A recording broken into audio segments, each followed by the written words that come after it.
নমস্কার, সকলকে স্বাগত জানাই। আমি রুদ্রপ্রসাদ সিনহা বলছি। আমরা সমিধে অঙ্কুর শিখেব শেখাবো, মিলেব মেলাবো পান্থে দীপ সুর। আমরা সমিধে অঙ্কুর। আলোচনা করব দশম অধ্যায় বিভূতি যোগ। এই বিভূতি কথার মানে হচ্ছে যে প্রকাশের শক্তি, ঈশ্বরের প্রকাশের শক্তি, মানে কিভাবে বিভিন্ন মাধ্যমে ভগবান প্রকাশিত হন, সেইটি তিনি বিভূতি যোগে ব্যক্ত করেছেন। কুরুক্ষেত্রের যুদ্ধ যখন চলছে, আর কেউ জানুক আর না জানুক, এই যুদ্ধের ফলাফল শ্রীকৃষ্ণ তো জানতেন যে শেষ পর্যন্ত ধর্মের জয় হবে বা পাণ্ডবরা জয়যুক্ত হবে এবং তারাই এই রাজ সিংহাসন দখল করবে।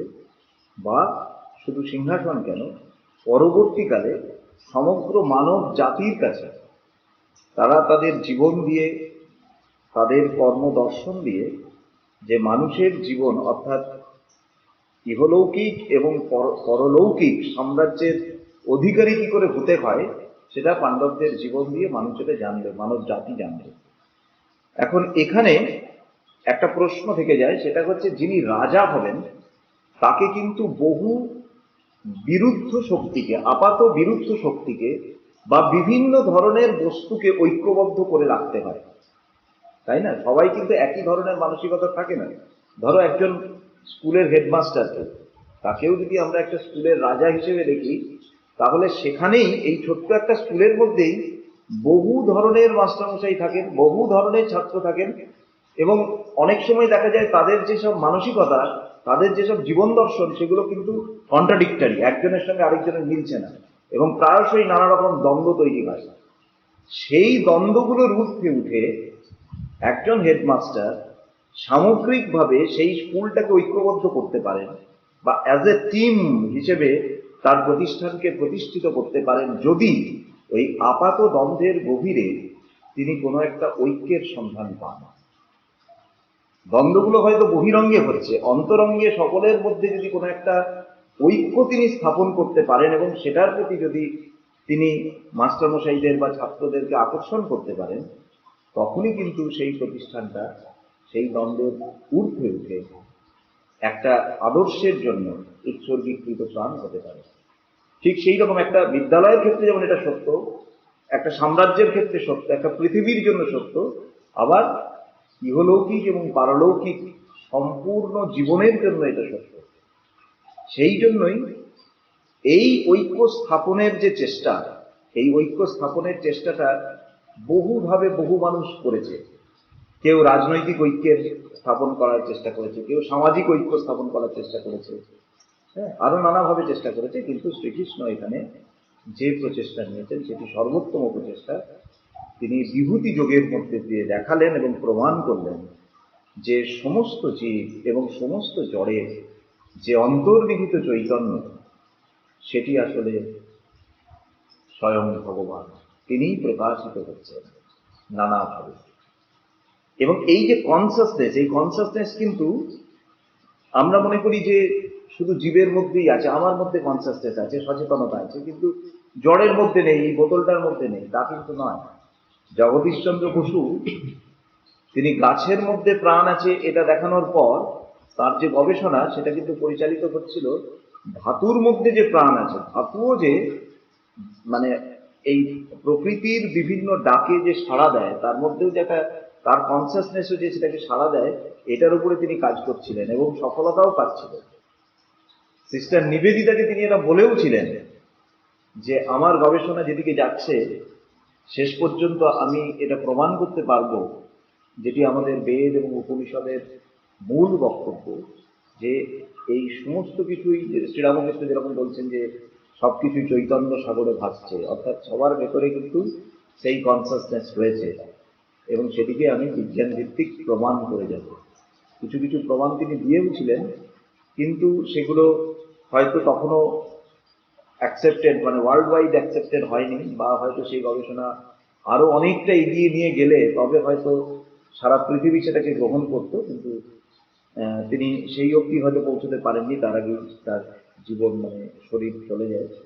কিন্তু এই ভাবনাটা তিনি ভাবতে পেরেছিলেন এবং এটার উপরে কাজও তিনি শুরু করেছিলেন, এবং খুব কনফিডেন্টলি তিনি বলেছিলেন যে আমি কিন্তু এটার যথেষ্ট প্রমাণ পেয়েছি যে জড়বস্তুর মধ্যেও কিন্তু সেই চৈতন্য কাজ করছে, এবং যে করছে তার একটা বড় প্রমাণ হচ্ছে এই যে জীবটা এসেছে কোথা থেকে। জীব তো জড় থেকেই এসেছে, একটা সময় তো জীব ছিল না, তাহলে জড় থেকেই তো প্রাণ এসেছে। তাহলে আমার মধ্যে যদি চৈতন্য থাকে, কিছু নেই থেকে তো কিছু হতে পারে না, তার মানে এই চৈতন্য ছিল কোথাও, সেই চৈতন্যটা আমার মধ্যে প্রকাশিত হয়েছে। তার মানে জড়ে যদি জীবের মধ্যে চৈতন্য থাকে, তাহলে নিশ্চয়ই জড়ের মধ্যে ছিল, হয়তো সুপ্ত অবস্থায় ছিল, হয়তো সেটা আমি ধরতে পারছি না। ওই জন্য দেখবে আমরা কিন্তু জড়কেও চৈতন্যযুক্ত বস্তু হিসেবেই ভারতীয় সংস্কৃতি আমাদের দেখতে শেখায়। সেই জন্য দেখবে যে আমরা মেশিনকে পুজো করি বিশ্বকর্মা পুজোর দিন, তার মানে কিন্তু কোথাও ওই মেশিনকেও, তার মধ্যেও সেই সত্তা রয়েছে, চৈতন্য রয়েছে, এটা কিন্তু ভাবা হয়। একজন ফুটবলার কিন্তু মাঠটাকে প্রণাম করে নামে, বা ফুটবলটাকে প্রণাম করে। একজন বোলার উইকেট পাওয়ার পরে কিন্তু বলটাকে প্রণাম করে, দেখবে। একজন ব্যাটসম্যান সেঞ্চুরি পাওয়ার পরে দেখবে ঈশ্বরকে ধন্যবাদ দেয়, কিংবা ব্যাটটাকে প্রণাম করছে।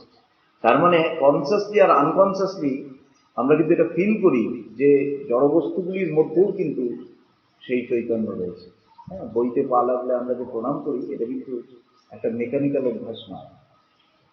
যে বস্তুটাকে নিয়ে তোমার সাধনা বা উপাসনা, তার মধ্যে কিন্তু চৈতন্য আছে, এবং তাকে তুমি সম্মান করো, দেখবে তুমি ফল অন্যরকম পাবে। তুমি বই এলোমেলো ভাবে রাখো, দেখবে তোমার কনসেন্ট্রেশন একরকম আছে, বইগুলোর সঙ্গে ওরকম বিহেভ করলে তোমার পড়াশোনা একরকম হচ্ছে। বইগুলোকে তুমি যত্ন করো, দেখো সব দিক থেকে তোমার একটা প্রোগ্রেস হবে। এইটি দশম অধ্যায়ের মূল বিষয়, যেটি শ্রীকৃষ্ণ বোঝানোর চেষ্টা করছেন অর্জুনকে, যে বিভূতি যোগের মধ্যে দিয়ে যে আমি সর্বত্র প্রকাশিত হচ্ছি। এই বিভূতি যোগ শুরু হচ্ছে একটি ভূমিকা দিয়ে। শ্রী ভগবান 1 থেকে 11 পর্যন্ত ভূমিকা দিচ্ছেন বিভূতি যোগে, এবং তার মধ্যে প্রথম শ্লোকটা খুব ইন্টারেস্টিং। প্রথম শ্লোকেই আমরা একটু পরে শ্লোকটা শুনবো। শ্রীকৃষ্ণ বলছেন যে হে মহাবীর, আমার পরম তত্ত্বের কথা আবার শুনো। এই আবার কথাটা ইম্পর্টেন্ট। হ্যাঁ, এখানে দেখবে ভূয়ো এব, এব মানে হচ্ছে আবার, আবার শোনো। কেন আবার শোনো কেন বলছে? যে কথা আগে বহুবার বলা হয়ে গেছে, যে কথা বোঝানো হয়ে গেছে, সেই কথা ভগবান আবার কেন শোনানোর কথা বলছেন? আবার শোনানোর কথা এই কারণে বলছেন যে সেটি খুব গুরুত্বপূর্ণ বিষয়, সেটা অর্জুনের খুব ক্লিয়ারলি বুঝতে পারার বিষয়। সেই জন্য বারবার, মানে বারবার বলতেও তার ক্লান্তি নেই। ওই জন্য তিনি বলছেন আবার শোনো, আমি তোমাকে সেই পরম তত্ত্ব আবার ব্যাখ্যা করছি। এবার একটা প্রশ্ন আসতে পারে যে কেন ব্যাখ্যা করছেন, কেন আমাকে পরম তত্ত্ব আবার শোনাতে চাইছেন? তখন তার উত্তরও তিনি এখানে দিচ্ছেন, কারণ তুমি আমার প্রিয়। প্রিয়জনকে সবসময় আমরা ভালো জিনিসটা বারবার দিতে চাই, একবার দিয়েই সেটা শেষ হয়ে যায়। তো তার যে অর্জুনের প্রতি যে দরদ, যে তুমি আমাকে বলতে পারো যে হঠাৎ আমাকে এই পরম তত্ত্ব বারবার শোনানোর আপনার ইচ্ছা হচ্ছে কেন? ইচ্ছে হচ্ছে তার কারণ তুমি আমার প্রিয়। তোমার হিতের সাধনের জন্য, তোমার হিত সাধনের জন্য, যে যিনি আমার প্রিয় তার হিত সাধনের জন্য আমরা সবসময় মরিয়া হই, কি করে তার ভালো হবে, সেই জন্য আমি এটা বলি। আরেকটা প্রশ্ন আসতে পারে, সেটা হচ্ছে যে এই তত্ত্ব আমি অন্যজনের কাছ থেকেও শুনতে পারি, শুধু আপনার কাছে কেন, আরো ব্যক্তির কাছে শুনতে পারি। সেটাও তিনি প্রথম শ্লোকে বলছেন যে না, এই তত্ত্ব আমি তোমাকে যেভাবে বলবো সেভাবে আর কেউ কখনোই বলতে পারবে না। কারণ কেন পারবে না? কারণ আমি হচ্ছি সবকিছুর আদি, অর্থাৎ এই ঋষিরা, এই দেবর্ষিরা, এই দেবতারা, এই সমস্ত মানে যাদের কাছ থেকে তুমি আর এগুলো শুনতে পাবে, তাদের সবার মানে আগে আমি এই পৃথিবীতে এসেছি। সুতরাং আমি তোমাকে যতটা পরিষ্কারভাবে বলতে পারবো ততটা তুমি আর কারোর কাছেই শুনতে পারবে। যাই হোক, প্রথম শ্লোক আমরা শুনবো। শ্রী ভগবান উবাচ ভূয় এব মহাবাহো শৃণু মে পরমং বচ যত্তেহং প্রিয়মাণায় বক্ষ্যামি হিতকাম্যয়া। শ্রীকৃষ্ণ বলিলেন, হে মহাবীর, আমার পরম তত্ত্বের কথা আবার শুনো। তুমি আমার অতিশয় প্রিয়, এই জন্যই তোমার কল্যাণ কামনায় তোমাকে এই কথা বলছি। তোমার কল্যাণ কামনায়, আমার কল্যাণ কামনায় নয়। আমরা অনেক সময় কি হয়, মানে আমার যেটাতে ভালো হবে সেই জন্য আমি অন্যকে ওটা বোঝাই, কিন্তু ভগবানের তো নিজের ভালো হওয়ার কিছু নেই। সেই জন্য বলতে তোমার কল্যাণ কামনায় আমি তোমাকে আবার সেই পরম তত্ত্ব বলছি। 9 নম্বর শ্লোক। মচ্চিন্তা মদ্গত প্রাণা বোধয়ন্তঃ পরস্পরম কথয়ন্তশ্চ মাম নিত্যম তুষ্যন্তি চ রমন্তি চ। বলছে, যাঁরা আমাকে তাদের মন ও প্রাণ অর্পণ করেছেন, তারা নিজেদের মধ্যে আমার কথা আলোচনা করতে করতে ও আমার গুণকীর্তন করতে করতে সর্বদা পরস্পরের সন্তোষ বিধান করেন এবং পরম আনন্দে জীবনযাপন করেন। অর্থাৎ এখানে বলছে যে যে জিনিসটাকে তুমি ভালোবাসো, যেটাকে তুমি জীবনের আদর্শ হিসেবে গ্রহণ করেছো, তুমি কিন্তু সবসময় সেই বিষয়টার মধ্যেই থাকতে চেষ্টা করবে। মানে তোমার মন সর্বদা ওই বিষয় থেকে বেশিক্ষণ বাইরে থাকতে পারবে না। যেমন ঠাকুর বলছেন না যে মায়েরই বলছি ঈশ্বর ছাড়া আর কিছু বলতে ভালো লাগে না, তেমনি যিনি ধরো ক্রিকেটকে তার জীবনের সব বলে যিনি মেনে নিয়েছেন, তিনি ক্রিকেটীয় আলোচনার থেকে বেশিক্ষণ নিজেকে দূরে সরিয়ে রাখতে পারবেন না। 2-3টে কথা এমনি হলো তো তারপরেই কিন্তু তার যেটাকে তিনি তার আদর্শ বলে বিশ্বাস করেন সেখানে আসবে। ঠাকুরের উদাহরণ আছে, বলছে যে 2 বউ পুজোর আয়োজন করছে, তো একজন চন্দন ঘষছে আর একজন ফল কাটছে, প্রসাদী ফল। কিন্তু কাজ করতে করতে তারা নানা রকম সাংসারিক গল্প করছে, যে আমার স্বামীর এবার একটা প্রমোশন হয়েছে, হ্যাঁ, ছেলের এই রেজাল্ট বেরিয়েছে, সে এই সাবজেক্ট নেবে, ওইটা পড়লে তো অনেক টাকা আছে। তো যাই হোক, তারা করছে পুজোর কাজ, কিন্তু আলোচনা করছে বিভিন্ন সাংসারিক বা জড়জাগতিক বিষয় নিয়ে। তো ঠাকুর হাসতে হাসতে বলছেন, তার মানে বুদ্ধি পাকা হয়নি, ভক্তি পাকা হয়নি। পাকা যদি হতো তাহলে পুজোর সময় ঈশ্বর চিন্তা ছাড়া অন্য চিন্তা মাথায় আসতে পারত না। আমাদের অনেক সময় কি হয় যে ওই কাজটা মেকানিক্যাল হচ্ছে আর কি, মানে করতে হয় তাই করা। এরকম যখনই হবে তখনই কিন্তু কি হবে, মানে সুযোগ পেলেই মন কিন্তু অন্যদিকে বাঁকতে হবে।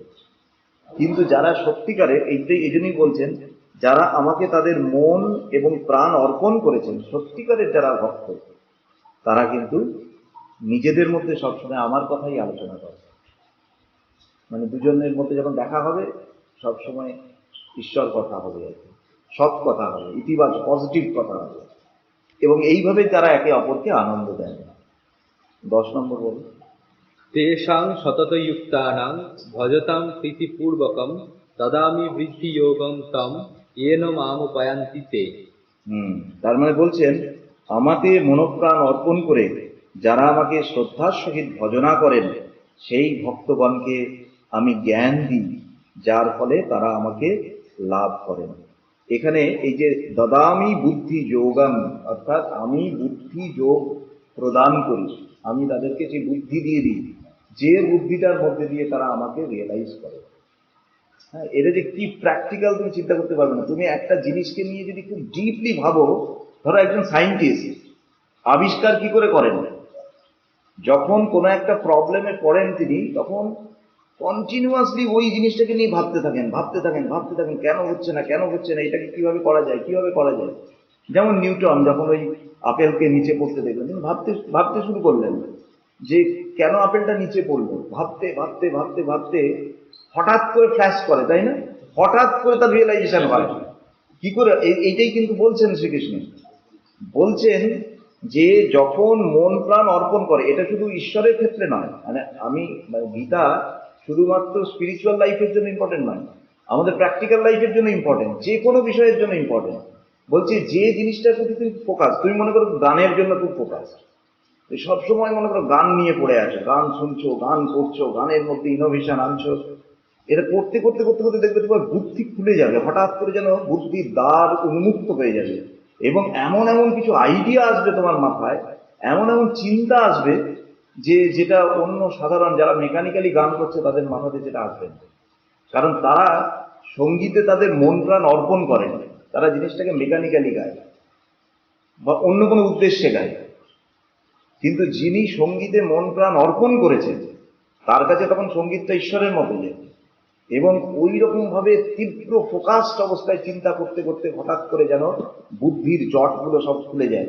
মানে ভগবান বলছেন যে আমি তখন তাকে সেই বুদ্ধি অর্পণ করি, যে বুদ্ধি দিয়ে সে সিদ্ধি লাভ করে। সেই জন্যই বলছে, তুমি আবার আরেকবার পড়ো, আস্তে আস্তে বলো। তেইশাং সতত যুক্তানাং ভজতাং প্রীতিপূর্বকম দদামি বুদ্ধি যোগম তম येन মাম উপয়ান্তি তে। মানে আমাতে মন প্রাণ অর্পণ করে যারা আমাকে শ্রদ্ধার সহিত ভজনা করেন সেই ভক্তগণকে আমি আমার জ্ঞান দিই এবং যার ফলে তারা আমাকে লাভ করেন। আমি একজন ব্যক্তিকে দেখেছি, মানে তিনি খুব সাধারণ একজন স্টুডেন্ট, মানে জাস্ট একটা অর্ডিনারি, তখন সেই পাস কোর্সেই বেশিরভাগ জন পড়তো, তো সবাই অনার্স করতো না। এখন যেমন সবাই অনার্স করে, সবাই এমএ করে, কিন্তু ধরো আজ থেকে 20-25 বছর আগের কথা বলছি, তখনও কিন্তু তুমি মানে একজন অনার্স গ্র্যাজুয়েট হলে লোকে তাকে কিন্তু একটু সম্মান করতো যে অনার্স গ্র্যাজুয়েট, কারণ ম্যাক্সিমাম তোমার অর্ডিনারি বিএ পাওয়া যেত, বিএ পাস, বিএসসি পাস, এরকম প্রচুর পাওয়া যেত। তো এই যখন একজন ব্যক্তিকে আমি দেখেছিলাম, তো তিনি যদিও পলিটিক্সের লোক, রাজনীতির লোক, কিন্তু রাজনীতির মধ্যেও যে দু একজন খুব নিষ্ঠা নিয়ে রাজনীতি করে এবং নিজের জন্য নয়, মানে তার যার মধ্যে স্বার্থের ত্যাগ আছে, উনি ওই রকম একজন। তো তিনি ওই মার্কসিস্ট থিওরি সম্বন্ধে, মার্ক্সবাদ সম্বন্ধে তার যা পড়াশোনা ছিল এবং এই পৃথিবীর যে কোনো ঘটনাকে মার্ক্সবাদী দৃষ্টিভঙ্গি থেকে এত সুন্দর তিনি আলোচনা করতেন, বিশ্লেষণ করতেন, তুমি অবাক হয়ে যাবে। অনেক বড় বড় আমি পলিটিক্যাল সায়েন্সের প্রফেসরদেরও দেখেছি, মানে ওই রকম ক্লিয়ার আইডিয়া নয়, ঠিক আছে, কিন্তু উনি কিন্তু নিজে একজন BA pass, ordinary BA pass, apparently তার যে বিরাট কোয়ালিফিকেশন, খুব ব্রিলিয়েন্ট স্টুডেন্ট ছিলেন তা কিন্তু নয়। তো আমি ওনাকে একদিন প্রশ্ন করেছিলাম, এবার ইনসিডেন্টালি ওনার নামও হচ্ছে অর্জুন। তা আমি অর্জুনদাকে প্রশ্ন করেছিলাম, আচ্ছা এত সুন্দর মানে মার্কসিজমকে তুমি কি করে ব্যাখ্যা করতে পারো, মানে এত অপূর্ব উপলব্ধি তোমার কি করে হয়েছে যে কোনো ঘটনাকে মানে এমন এক্সপ্লানেশন দাও যে সেখানে আর কোনো প্রশ্ন থাকে না, এত সুন্দর কি করে তুমি বুঝলে? যে তুমি তো, আমি এটা বললাম যে তুমি তো খুব ব্রিলিয়ান্ট স্টুডেন্ট ছিলে না, নইলে আর সাধারণ বিএ পাস করলে কেন, তাহলে তো অনেক উপরে যেতে চাইছে। তখন উনি খুব হাসছেন, বলছেন যে ওটা ওটা মার্ক্সবাদ পড়তে পড়তেই এসেছে। মানে আমি এত ফোকাস, এত আমার ভালোবাসা ছিল ওই সাবজেক্টটার প্রতি, যে ওই পড়তে পড়তে চিন্তা করতে করতে করতে করতে আমার ওই বুদ্ধির দ্বার উন্মুক্ত হয়ে গেছে, সবকিছু আমার কাছে এখন ক্রিস্টাল ক্লিয়ার হয়ে গেছে। যে কোনো জিনিসকে তুমি যদি মনে করো স্বামীজিকে নিয়ে পড়ে থাকো, প্রতি মুহূর্তে তুমি স্মরণ মনন করছো, স্বামীজির লেখাগুলোকে পড়ছো, ভাববার চেষ্টা করছো, what is the practical implementation of this theory, এটা সবসময় ভাবছো। দুম করে দেখবে তোমার এমন খুলে যাবে বুদ্ধি যে তোমার চোখের সামনে সেগুলো এত প্রাঞ্জলভাবে ধরা দেবে যে অনেক বড় বড় স্কলার, বড় বড় হয়তো প্রফেসর যারা গবেষক, তারা কিন্তু সেই সব কথা, কোন একটা কথার সেই এক্সপ্লেনেশন দিতে পারছে না যেটা তুমি পারছো। ওই জন্য ভগবান বলছেন যে যারা আমাকে মন প্রাণ অর্পণ করে যে কোনো কাজে, আমি তাদেরকে সেই বুদ্ধি দান করি, যে বুদ্ধির জন্য সে সিদ্ধি লাভ করে। যে কোনো ক্ষেত্রে তুমি এটা অ্যাপ্লাই করতে পারো, খেলাধুলায় করতে পারো, গানে করতে পারো, সেলাইতে করতে পারো, হাতের কাজে করতে পারো, মডেলিংয়ে করতে পারো, যে কোনো জায়গায় ভাবতে ভাবতে তার বুদ্ধি দারুণ বুঝতে পারবে। 11 করে তেষামেব অনুকম্পার্থম অহম অজ্ঞানজং তমঃ নাশয়ামি আত্মভাবস্থ জ্ঞানদীপেন ভাস্বতা। এই একই কথা বলছেন তাঁদের প্রতি অনুগ্রহ বশত আমি তাদের বুদ্ধি বৃত্তিতে অবস্থান করি এবং উজ্জ্বল জ্ঞান প্রদীপের সাহায্যে তাদের অজ্ঞান অন্ধকার বিনাশ করি। মানে আমি তাদের বুদ্ধিতে তখন অবস্থান করি, মানে স্বয়ং ভগবান এটা বলছেন যে তিনি সেইখানে অবস্থান করেন, বলে তার বুদ্ধির মধ্যে আমি অবস্থান করি। ঠিক আছে, স্বামীজি বলছেন না যে যখন চিকাগো বক্তৃতা দিতে যাচ্ছেন, আনপ্রিপেয়ার্ড অবস্থা, আনপ্রিপেয়ার্ড, কিন্তু একটা বিরাট মোটিভেশন নিয়ে তিনি সেখানে পৌঁছেছেন। তো যখন হঠাৎ করে তাকে না জানিয়ে তার নাম অ্যানাউন্স করে দিয়েছে, স্বামীজি বলছেন যে আমার পা কাঁপছে, জীব আড়ষ্ট, যেন মনে হচ্ছে ভেতরের দিকে কে টেনে রেখেছে, মনে হচ্ছে আমি যেন সব ভুলে গেছি, আমি দাঁড়িয়ে যেন কিছুই বলতে পারবো না। তারপর ধীরে ধীরে যখন মাইকের সামনে গিয়ে আমি মা সরস্বতীকে প্রণাম করলাম, প্রণাম করে আমার বলা শুরু করলাম। তারপরে তো সেটা ইতিহাস সৃষ্টি করলো, সিস্টার্স অ্যান্ড ব্রাদার্স অফ আমেরিকায় করে। তার মানে কি, ওই রকম ব্যক্তির ক্ষেত্রে যে যারা ওই রকম ফোকাস, তাদের বুদ্ধিতেই, যে কথাটা আমরা বলি না, তাদের জিভে মা সরস্বতী অবস্থান করছেন, ঠিক সেই রকম, অর্থাৎ ওইটাই অন্যভাবে বলছেন যে তাদের বুদ্ধিতে আমি অবস্থান করি। স্বামীজি এটা এক্সপিরিয়েন্স করেছেন বহুবার। তিনি বলেছেন যে একের পর এক বক্তৃতা দিতে দিতে আমার আর কোনো নতুন কনসেপ্ট থাকতো না, মনে হতো আর কি বলবো, একই কথা বারবার বলতে হবে, নতুন আর কি বলার আছে। আমি ভাবতে, তখন আমি রাত্রে শুয়ে পড়তাম, শুয়ে পড়ার পরে আমি দেখতাম যে আমার মাথার কাছে এক জ্যোতির্ময় পুরুষ দাঁড়িয়ে আছেন এবং তিনি অনর্গল বক্তৃতা করছেন, কত সব নতুন ভাব, কত সব নতুন আইডিয়া। আমি সারা রাত ধরে সেগুলি শুনতুম আর পরের দিন সেই কথাগুলোই দিয়ে বলতাম। তার মানে কি, সেই জ্যোতির্ময় পুরুষকে, সেটাই হচ্ছে স্বয়ং ভগবান বুদ্ধি রূপে অবস্থান করবে, যাদের খুব ফোকাসড লাইফ। এগুলোর একদম প্র্যাকটিক্যাল, মানে আমরা দেখেছি। ঠাকুরও তাই বলছেন না, যে বেদ বেদান্ত কিছু পড়েননি, তো বলছে যে এত বড় বড় পণ্ডিতদের সাথে আপনি বলেন কি করে? তখন ঠাকুর বলছেন যে মা রাস ঠেলে দেন, অর্থাৎ যখন যেটা প্রয়োজন হয় মা যেন আমার দিকে ঠেলে দিচ্ছেন, তার মানে মাই অবস্থান করছে না, কেন বুদ্ধি করছে, সেটাই স্বয়ং ভগবান এখানে বলছেন। এরপরে অর্জুন শ্রীকৃষ্ণের স্তব করতে শুরু করলেন। এটা খুব ইন্টারেস্টিং। এতক্ষণ পর্যন্ত অর্জুন কোনো স্তব করেনি। এর আগে যতগুলো অধ্যায়, 9 অধ্যায় আমরা পেরিয়ে গেছি, কোথাও দেখেছো যে অর্জুন স্তব করছেন শ্রীকৃষ্ণকে? প্রশ্ন করছেন, তর্ক করছেন, বুঝতে চাইছেন, বিরুদ্ধ মত পোষণ করছেন। কিন্তু এই প্রথম তার্কিক অর্জুন ভক্ত অর্জুনে পরিণত হচ্ছে, অর্থাৎ ধীরে ধীরে তার কনফিউশন দূরীভূত হচ্ছেন এবং তিনি বুঝতে পেরেছেন যে শ্রীকৃষ্ণ তার জীবনের মিশন এবং ভিশনকে রাইট ডিরেকশনে পরিচালিত করছেন, যে কারণে অর্জুন এখন বুঝতে পেরেছেন শ্রীকৃষ্ণের মূল্য। অতএব এর পরবর্তী প্রশ্ন করার আগে স্বয়ং অর্জুন তাকে স্তব করছেন। এইটা একটা ট্রান্সফরমেশন। আমরা প্রথম হয়তো শুরু করি, স্বামীজি প্রথম ঠাকুরের সান্নিধ্যে যখন এসেছিলেন, প্রথমে কিন্তু খুব চোখা চোখা প্রশ্ন করছিলেন, তাই না?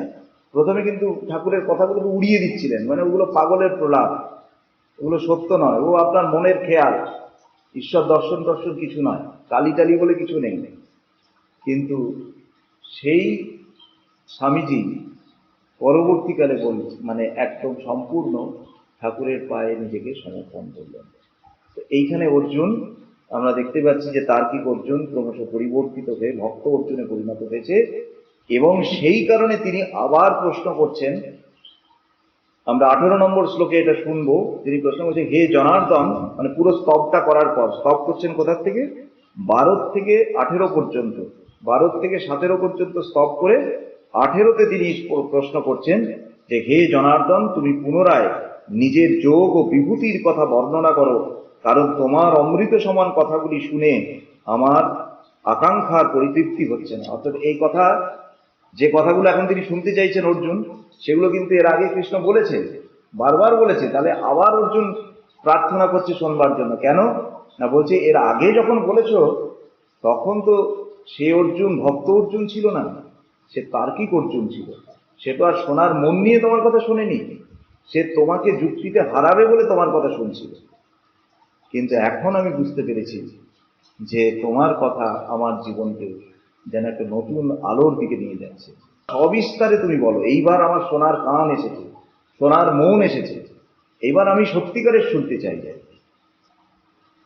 বিস্তরেণাত্মনো যোগম বিভূতি চ জনার্দন ভূয়ঃ কথয় তৃপ্তির্হি শৃণ্বতো নাস্তি মে অমৃতম। হে জনার্দন, তুমি পুনরায় নিজের যোগ এবং বিভূতির কথা বর্ণনা করো। পুনরায়, অর্জুন জানে যে কথা আগে বলা হয়েছে, কিন্তু তা সত্ত্বেও তিনি তার কাছে জানতে চাইছেন, কারণ তোমার অমৃত সমান কথাগুলি শুনে আমার আকাঙ্ক্ষার পরিতৃপ্তি হচ্ছে না। অক্ষর ব্রহ্মযোগে অর্জুনের আধ্যাত্মিক ক্ষুধা তৈরি হয়েছে, ওইখান থেকে প্রথম স্টার্ট অর্জুনের ট্রান্সফরমেশন। তার আগে সে ভাবছিল শ্রীকৃষ্ণ শুধু তার সারথি, এইবার তিনি বুঝতে পেরেছেন যে তার রথের সারথি নয়, তার জীবনের সারথি। এবং শুধু তার নয়, সমস্ত মানব জাতি, সমস্ত মানুষ যারা ঈশ্বর লাভের দিকে এগিয়ে চলেছেন, তাদের প্রত্যেকের জীবন সারথি হচ্ছে শ্রীকৃষ্ণ। এটাই হচ্ছে অর্জুনের ট্রান্সফরমেশন। ওই জন্য সে বলছে যে এতক্ষণ তো সেভাবে শুনিনি, যেমন জোসেফিন ম্যাকলাউড নিজের যখন 60 বছর বয়স, তখন তিনি বলতেন আমার 20 বছর বয়স। তো তখন বেলুড় মঠের ব্রহ্মচারীরা মজা করছে, বলছে তোমাদের দেশের মেয়েরা বয়স কমায়, কেউ সঠিক বয়স বলতে চায় না। তো তুমিও সেরকম, তোমাকে দেখলে মনে হচ্ছে তুমি বুড়ি হয়ে গেছো, আর এখন বলছে যে তোমার বয়স 20 বছর। তখন জোসেফিন ম্যাকলাউড সুন্দর উত্তর দিচ্ছেন, বলছেন না না, তা বলছি না। বলছে আমার যখন 40 বছর বয়স হয়েছিল, তখন আমি স্বামীজিকে দেখেছিলাম প্রথম। তার আগে তো মানুষ ছিলাম না। তো স্বামীজিকে যখন দেখলাম তখন মানুষ হলাম, সেই আমার জন্ম হলো, এবং সেই জন্মের 20 বছর পূর্ণ হয়েছে। তার আগের জীবনটাকে আমি আমার জীবনই মনে করি না, ওইটাকে আমি ভুলেই যেতে চাই। ঠিক আছে, তেমনি তখন তো আমি, এই যে জোসেফিন ম্যাকলাউড বলছেন যে তখন তো আমি মানুষ ছিলাম না, স্বামীজিকে দেখার পর তো মানুষ হলাম। তো ঠিক সেই রকম অর্জুন বলছে যে আগে তুমি বলেছো ঠিকই, কিন্তু তখনকার অর্জুন তো সে অর্জুন ছিল না, এখন সেই জন্য আমি নতুন করে আবার শুনতে চাই। তো যাই হোক, ভক্তের অনুরোধ ভগবান কি আর ফেলে দিতে পারেন? সেই জন্য ভগবান এবার তার বিভূতি যোগ শুরু করলেন 20 নম্বর শ্লোক। অহম আত্মা গুড়াকেশ সর্বভূতাশয় স্থিতঃ অহম আদিশ্চ মধ্যম চ ভূতানামন্ত এব চ। বলছেন হে নিদ্রাজয়ী অর্জুন। নিদ্রাজয়ী বলছেন কেন? নিদ্রাজয়ীটা হচ্ছে প্রতীকী। নিদ্রাজয়ী মানে যে জাগ্রত, যে সবসময় জেগে আছে, যে ঘুমোচ্ছে না। ঘুম কখনো, ঘুম মানে হচ্ছে, এখানে ঘুম বলতে বলছে মহাবিষ্ট হওয়া। যে কোনো ভাবেই যখন তুমি মহাবিষ্ট হও, তার মানে তখন তুমি ঘুমিয়ে আছো। আমার চৈতন্য জিহাদ বলে একটা গল্প আছে, সেখানেও দেখবে এই জিনিসটা আমি বলেছি যে মানে একটা ক্লাসে ছাত্রীরা রয়েছে। গল্পটা শুরুটা বলছি, পুরো গল্পটা পরে পড়ে নেবে। শুরুটা হচ্ছে যে একজন মাস্টার মশাই, মানে দিদিমণি আর কি, ছাত্রীদের জিজ্ঞাসা করছে যে তোমরা বড় হয়ে কে কি হতে চাও? সবাই বলছে যে আমি এরকম বড় হয়ে শিক্ষিকা হতে চাই, কেউ বলছে যে আমি এরকম সেলাই করে খুব ভালো জামা কাপড় তৈরি করতে চাই, এরকম টাইপ বলছে। একজন ছাত্রী বলছে আমি জেগে উঠতে চাই। তখন খুব অবাক হয়েছে, মানে এই প্রশ্নটা নিয়েই গল্পটা শুরু হয়, জেগে উঠতে চাই মানে কি বলতে চাইছে তারা। তো যাই হোক, এই যে ঠাকুরের যে কথাটা, যে তোমাদের চৈতন্য মানে তোমরা জেগে উঠবে, এই যে ঘুমিয়ে ঘুমিয়ে চলা, মানে একটা জীবন আমাদের ঘুমিয়ে ঘুমিয়ে শেষ হয়ে যাচ্ছে। আমরা বুঝতেই পারছি না যে what is the meaning of this life. আমার এই জীবনটা কিসের জন্য, কি জন্য, যেটা না বুঝে কতগুলো মামুলি কাজে সারাটা জীবন শেষ হয়ে যাচ্ছে। কিন্তু সেটা যার নয়, যে জীবনের অর্থ বুঝতে শিখেছে, যেহেতু এর আগে অর্জুন স্টপ করেছে, শ্রীকৃষ্ণের গুরুত্ব বুঝতে শিখেছে, সঙ্গে সঙ্গে ভগবান তাকে স্বীকৃতি দিচ্ছেন, হে নিদ্রাজয়ী অর্জুন, মানে তুমি তার মানে এবার জাগ্রত, জেগে আছো।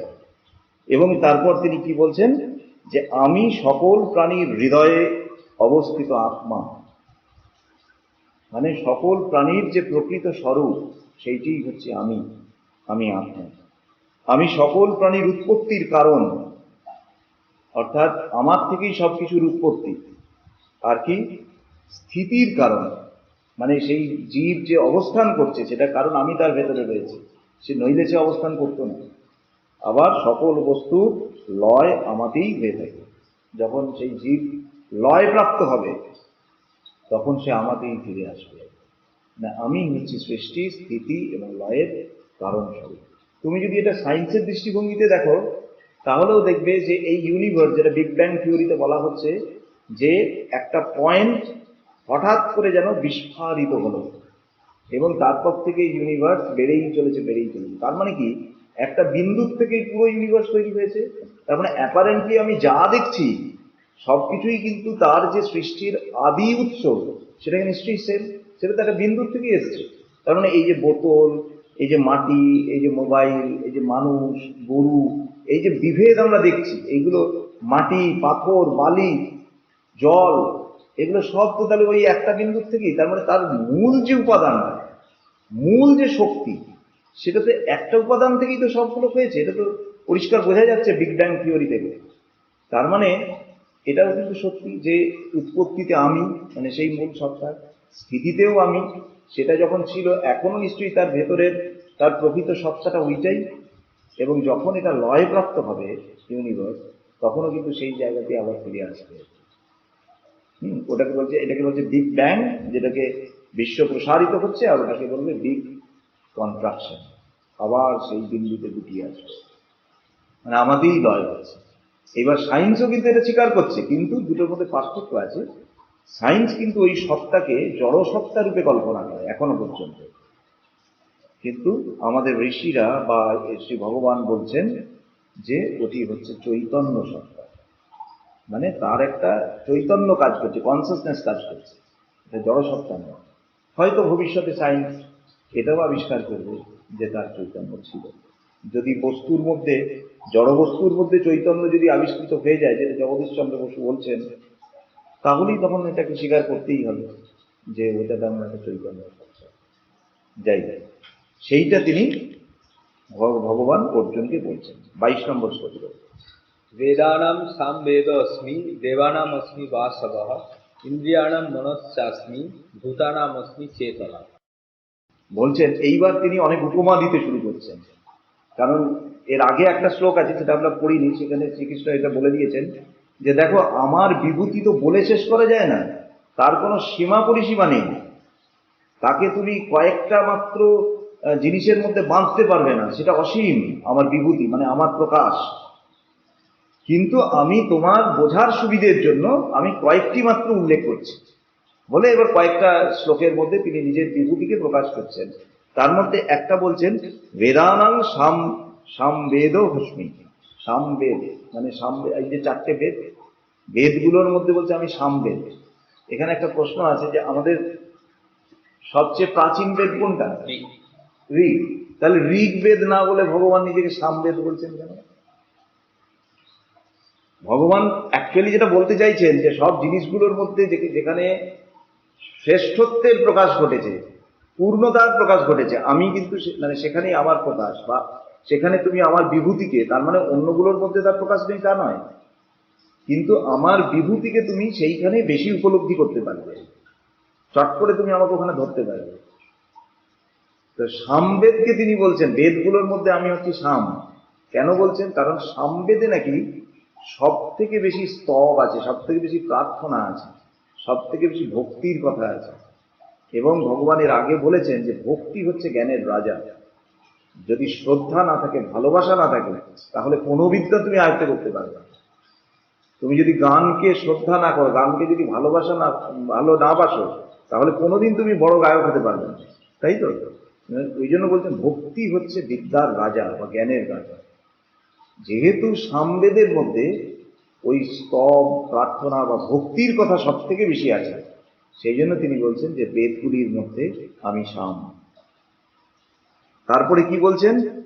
তারপরে বলছেন দেবগণের মধ্যে, বেদগণের মধ্যে হলো, এবার দ আর বকে চেঞ্জ করে দাও, এবার বলছে দেবগণের মধ্যে আমি ইন্দ্র, দেবরাজ ইন্দ্র। সব দেবতা আছে, তাদের মধ্যেও ভগবানের প্রকাশ আছে, কিন্তু দেবদের মধ্যে যে শ্রেষ্ঠ, দেবতাদের মধ্যে যে শ্রেষ্ঠ দেবরাজ, তার মধ্যে আরো বেশি প্রকাশ। এই জন্য বলছে দেবগণের মধ্যে আমি ইন্দ্রিয়, এই ইন্দ্র। তারপরে ইন্দ্রের কথা হলো, এর সঙ্গে একটা উন্তস্থ যোগ করো, ইন্দ্রিয়গণের মধ্যে আমি মনস, মানে মন। ইন্দ্রিয় মানে কি? দেখো ইন্দ্রিয় কোনগুলো? চক্ষু, কর্ণ, নাসিকা, জিহ্বা, ত্বক। আচ্ছা, এগুলো কাজ করতে পারবে যদি আমার মন না থাকে? আমাদের অনেক সময় এরকম হয় না যে আমি তাকিয়ে আছি স্যারের দিকে, কিন্তু মনটা আমার ক্লাসে নেই, মনটা ঘুরছে অন্য জায়গায়। স্যার হঠাৎ একটা প্রশ্ন করলেন, চমকে উঠলাম, আমি তাকিয়ে তো ছিলাম, আমার কান তো খোলাই ছিল, কানে তো কথাগুলো ঢুকছিল, কিন্তু এগুলো কথাগুলো অ্যাকচুয়ালি ঢুকছিল কিন্তু ঢোকেনি। কেন ঢোকেনি? কারণ আমার মনটা কখন হারিয়ে গেছে। সেটা হয়তো তখন আমাদের পিকনিকের কথা চিন্তা করছিল বা এক্সকারশনের কথা চিন্তা করছিল, পড়াটা তখন আর মাথায় ঢোকেনি। তার মানে মন যতক্ষণ না ইন্দ্রিয়ের সাথে যুক্ত হচ্ছে ততক্ষণ ইন্দ্রিয়টা কোনো কাজ করতে পারবে না। এই জন্য অনেক সময় এরকম হয়, রাস্তায় যেতে যেতে কেউ হয়তো তোমাকে পরে বলে, এই তুমি আমাকে দেখলে, আমি তোমাকে ডাকলাম, দাঁড়ালে না। ডাকলে? ও কোথায়? ও বলছে ওই যে ওই সামনে দেখা হলো। ও তুমি আমার দিকে তাকালে তো, কিন্তু দাঁড়ালে না। আমি বললাম, না আমি তো দেখিনি তোমাকে। আমি হয়তো সত্যিই তাকিয়েছি, কিন্তু তখন আমি অন্য কিছু একটা ভাবছি, অর্থাৎ আমার মন তখন চোখের সঙ্গে যুক্ত নয়, ওই জন্য আমি দেখতে পাই না। তাহলে মন যতক্ষণ না ইন্দ্রিয়ের সাথে যুক্ত হচ্ছে ততক্ষণ পর্যন্ত আমরা শুনতে পারবো না। দূরে মনে করো একটা কিছু আওয়াজ হচ্ছে বা কোনো একটা কথা হচ্ছে, আমরা কানটাকে খুব খাড়া করে মনটাকে দিয়ে শুনবার চেষ্টা করছি, দেখি তো কি হচ্ছে। তখন দেখবে খুব অস্পষ্ট আওয়াজ হলেও কিছু কিছু তুমি যেন বুঝতে পারছো। মানে মন যুক্ত হলে ইন্দ্রিয় তখন বেশি সক্ষম হয়ে ওঠে। ওই জন্য বলছে যে ইন্দ্রিয়গুলোর মধ্যে আমি মনস। মনের আবার দুটো ভাগ আছে জানো তো, একটা হচ্ছে চিত্ত আর একটা হচ্ছে মন। মন আর চিত্তের কাজটা বলি, এটা হচ্ছে মনে করো তুমি একটা ফুল দেখলে, যেটা তুমি বাইরে দেখছো তার একটা মানস চিত্র তোমার ভেতরে ফুটে ওঠে সঙ্গে সঙ্গে। যে ফুল দেখে যে তোমার মুগ্ধতা হচ্ছে, তার মানে তোমার মনের মধ্যে কিন্তু এরকম একটা ফুল ফুটে ওঠে, ওইটা হচ্ছে চিত্ত, চিত্তগুণ। আর ওই ফুলটাকে তুমি কি করবে সেইটা নির্ধারণ করে দেয় মনস। কারোর মনে হলো আহা এই সুন্দর ফুল আমি ঠাকুরের পায়ে দেবো, কারোর মনে হলো এটাকে আমি ফুলদানিতে সাজিয়ে রাখবো, কারোর মনে হলো ওটাকে তুলে আমি খোপার মধ্যে গুছবো। এইটা কিন্তু মনস ডিসিশন নিচ্ছে ওই বস্তুটাকে তুমি কি করবে। কিন্তু প্রাথমিক যে তার তার যে যেটাকে বলে মানস চিত্র, সেইটা তৈরি করে হচ্ছে চিত্র। যেটা তুমি বাইরে দেখছো সেটা তোমার মনের ভেতরে তার একটা চিত্র তৈরি হয়। তো যাই হোক, তাহলে চিত্ত আর মনসের মধ্যেও মনস শ্রেষ্ঠ, কারণ সে ডিসিশন নিচ্ছে। তো ভগবান বলছেন ইন্দ্রিয়গুলির মধ্যে আমি মনস। আর কি বলছেন? প্রাণীগণের মধ্যে আমি চেতনা। একটা প্রাণী তার শ্রেষ্ঠত্ব কোথায় প্রকাশিত হয়? তার চেতনায় প্রকাশিত হয়। ঠিক আছে, দুটো কুকুর রয়েছে, একটা কুকুর তোমার কথা শোনে, তোমার কথা ঠিক বুঝতে পারে তুমি কি বলতে চাইছো, আরেকটা কুকুর বুঝতে পারে না। ন্যাচারালি তুমি নিশ্চয়ই বলবে যে এই কুকুরটা ওই কুকুরটার চেয়ে ভালো, কারণ তার চেতনা বেশি।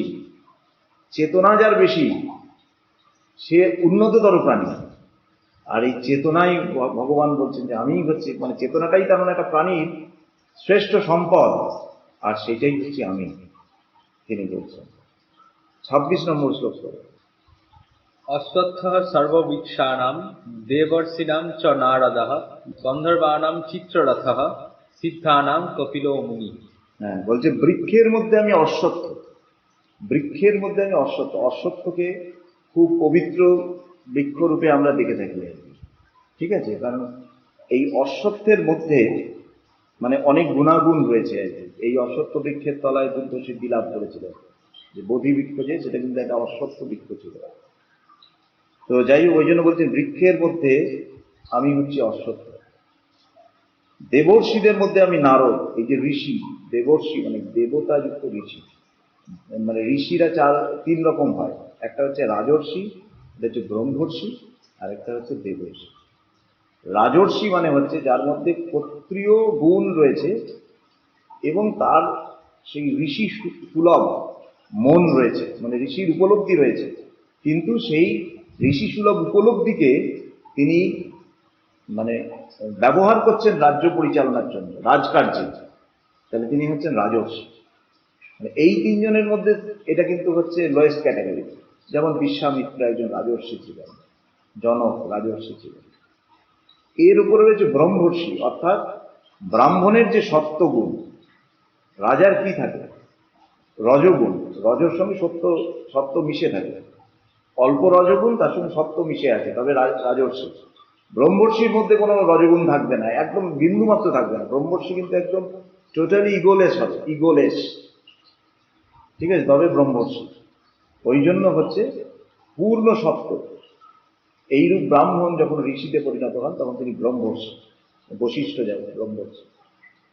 আর দেবর্ষি মানে হচ্ছে যিনি তারও ওপরে, অর্থাৎ সত্যগুণের ওপরে, মানে যার মধ্যে দিব্যতা প্রকাশিত, ঈশ্বরত্ব প্রকাশিত। এবং এইরূপ ঋষি যিনি হচ্ছেন তিনি হচ্ছেন দেবর্ষি। তো বলছেন এরকম যত দেবর্ষি আছেন তাদের মধ্যে নারদ হচ্ছেন সর্বশ্রেষ্ঠ।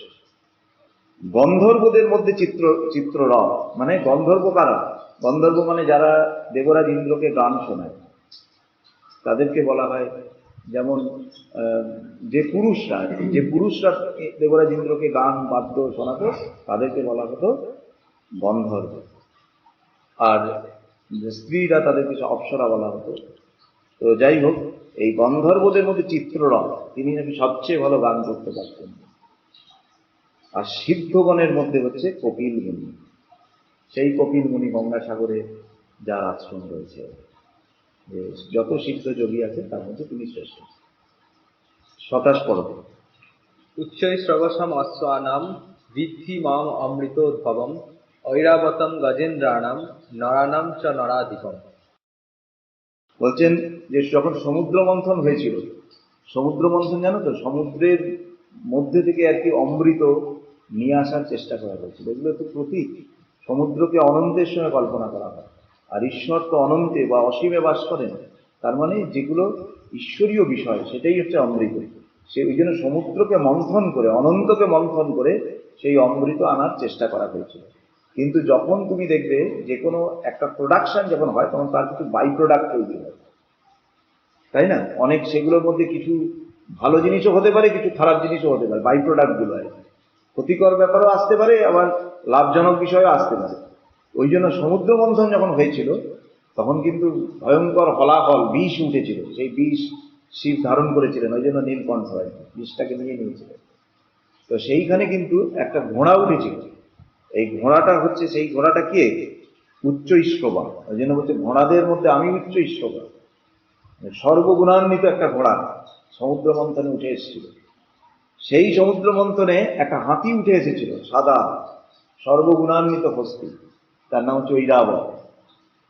ঠিক আছে, এইগুলো তার মানে সব হাতিদের মধ্যে হচ্ছে আমি ঐরাবত, সব ঘোড়াদের মধ্যে হচ্ছে আমি উচ্চস্ববা, আর মানুষের মধ্যে আমি হচ্ছে রাজা। রাজার মধ্যেই তো অন্য মানুষদের থেকে সবচেয়ে বেশি গুণ প্রকাশিত, সেই জন্য আমি। 28 করে। আয়ুধানামহম বজ্রম ধেনুনামস্মি কামধুক প্রজনশ্চাস্মি কন্দর্পঃ সর্পনামস্মি বাসু। বলছে আমি অস্ত্রসমূহের মধ্যে বজ্র, যত অস্ত্র আছে সেই অস্ত্রগুলোর মধ্যে আমি বজ্র, মানে শ্রেষ্ঠ অস্ত্রটা। তারপর বলছে গাভীদের মধ্যে আমি কামধেনু। কামধেনুর কথা আমাদের পুরাণে আছে, যে সেই কামধেনু হচ্ছে এমন একটা গরু যে সমস্ত ইচ্ছা পূরণ করতে পারে। তাহলে বলছে গাভীদের মধ্যে আমি কামধেনু। লোক সৃষ্টির কারণ শক্তি রূপে আমি কামদেব। ঠিক আছে, এই যে প্রজননের যে উৎস, তার যিনি দেবতা, সেই আমি হচ্ছি সেই প্রজনন শক্তির শ্রেষ্ঠ সর্বোত্তম উৎস কামদেব। এবং সর্পগণের মধ্যে আমি বাসুকি। বাসুকি হচ্ছে সেই সাপটা যার উপরে লক্ষ্মী আর নারায়ণ অবস্থান করেন।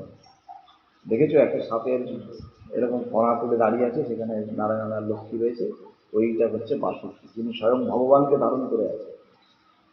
এই জন্য বলছে সাপেদের মধ্যে আমি বাসুকি, অর্থাৎ সর্বোত্তম সাপ। তারপরে 30। প্রহ্লাদশ্চাস্মি দৈত্যানাং কালহ কালয়তামহম মৃগাণাং চ মৃগেন্দ্রহম বৈনতেয়শ্চ পক্ষিণাম। এখানে বলছেন যে দৈত্যদের মধ্যে আমি প্রহ্লাদ, দৈত্যকুলের প্রহ্লাদ বলে না, যে তার মধ্যে ঈশ্বর অনুভূতি সবচেয়ে প্রগাঢ় হয়েছিল, দৈত্যদের মধ্যে আমি প্রহ্লাদ। গণনাকারীদের মধ্যে আমি কাল। গণনা করি মানে যারা statistician, among the statistician I am the time. Time is the most efficient statistician. কালই সব কিছু রিসেট যাচ্ছে। ঠিক আছে, তাই জন্য দেখবে আমরা যখন কিছু আর পারি না, তখন সেটা সময়ের হাতে ছেড়ে দিই। ঠিক আছে, সময় কথা বলবে। কোনো তর্ক হচ্ছে, তর্কতে যখন কেউ কাউকে হারাতে পারছে না, তখন বলবে বেশ ঠিক আছে, টাইম এলে দেখা যাবে। তার মানে যেগুলো আমাদের হাতে আর নেই, সেগুলো আমরা সময়ের হাতে অর্পণ করি। সময় কিন্তু সব কিছুকে হিসেব রাখছে। আচ্ছা, তারপরে আরেকটা কি দেখলাম এখানে, মৃগদের মধ্যে আমি মৃগেন্দ্র। মৃগ মানে আমরা জানি হরিণ, এখানে কিন্তু হরিণ বলছে না, বলছে পশু। মৃগ পশু অর্থে ব্যবহার করা হচ্ছে। পশুদের মধ্যে আমি মৃগেন্দ্র, মানে পশুরাজ, সেই জন্য বলছে পশুদের মধ্যে আমি সিংহ, সর্বোত্তম পশু। আর বলছে আমি পাখিদের মধ্যে বিনোদানন্দন গরুড়। সবচেয়ে উন্নততর যে পাখি, মানে যে রাবণকে বাধা দেওয়ার সাহস দেখিয়েছিল, যখন সীতা হরণ করছেন রাবণ, তখন গরুড় এসে তো তার পথ রোধ করেছিল। তার মানে পাখিদের মধ্যে সে সর্বশ্রেষ্ঠ পক্ষী, তাহলে গরুড়। পশুদের মধ্যে আমি সিংহ, পাখিদের মধ্যে আমি গরুড়, আর কি, তারপর দৈত্যদের মধ্যে আমি প্রহ্লাদ, আর গণনাকারীদের মধ্যে আমি কাল। 32 বল। सर्गाणाम अधिरन्तश्च मध्यम चैवाहम अर्जुन अध्यात्म विद्या विद्यानां वादः प्रवदतामहम्। এখানে বলছে আবারও সেই একই কথা, যে বস্তু সমূহের আমি আদি, মধ্য এবং অন্ত। মানে যে কোনো বস্তু তার আদিও আমি, মধ্যও আমি, অন্তও আমি।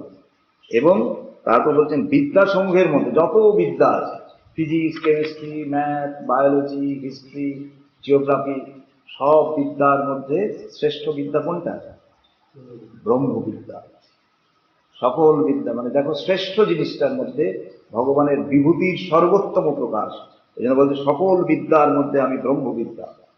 মানে এই যে জিনিসগুলো বলছে, এর মধ্যেই তুমি ভগবানের প্রকাশটাকে বেশি দেখতে পাবে। ওই জন্যই বিভূতি যোগ বলা হচ্ছে, যে কোথায় আমার প্রকাশকে, বিভূতিকে তুমি বেশি প্রত্যক্ষ করবে। তত্ত্ব নির্ণয়ের জন্য তর্ক পদ্ধতির মধ্যে আমি বাদ। মানে এই যে আমরা তর্ক করি না, এই তর্কের 3টে ভাগ আছে। কি কি? একটা হচ্ছে জল্প, একটা হচ্ছে বাদ, আর একটা হচ্ছে বিতণ্ডা। তর্ক 3 রকমের হয়। একটা হচ্ছে নিজের মতটা অন্যের উপর চাপিয়ে দেওয়ার জন্য তর্ক। দেখবে তর্ক করতে করতে দুজনেই ইগোইস্টিক হয়ে গেছে এবং চিৎকার করছে, অর্থাৎ নিজের মতটাকে সে অন্যের উপর চাপিয়ে দেওয়ার চেষ্টা করছে। এইটাকে বলছে জল্প, নিজের যুক্তি অন্যের উপর চাপিয়ে দেওয়ার জন্য তর্ক। আর একটা হচ্ছে বিতণ্ডা, মানে অন্যকে ভুল প্রমাণ করার জন্য তর্ক। এটা হচ্ছে বিতণ্ডা। ওই জন্য বাদ বিতণ্ডা করো না। বিতণ্ডা মানে হচ্ছে যেন তেন প্রকারণ ও ঠিক নয়, এই ও ঠিক নয় সেটা প্রমাণ করা।